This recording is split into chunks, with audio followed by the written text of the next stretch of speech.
किरण। हम मंजू अपना चैनल पर स्वागत कर छी। सब दाई माय सब दीदी भाईजी के जते गोटे सुनबे गीत सब कोई के प्रणाम करे छी। अहिना जहिना अहाँ सब प्यार आशीर्वाद दे छी ना प्यार आशीर्वाद देत रहू, हमरा सबके आगा बढ़ाबैत रहू।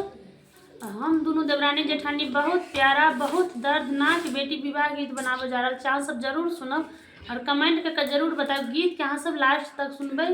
बहुत प्यारा सा गीत है, बहुत दर्द भरा गीत है और सबके इच्छा रहे, हर बेटी के इच्छा रहे कि हम हमेशा मम्मी पापा के गोद में खेली रही और बचपना के तरह हमेशा बीते। लेकिन जखन शादी के दिन गुना जाए छे तखन बेटी के करेजा अस्थिर नहीं रहे कि केहन घर में जाए, माय बाबू वाला प्यार मिलत आ नहीं मिलत।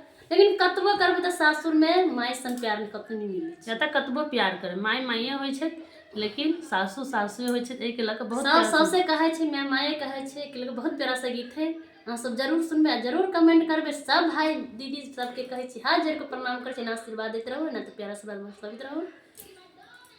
सजा दे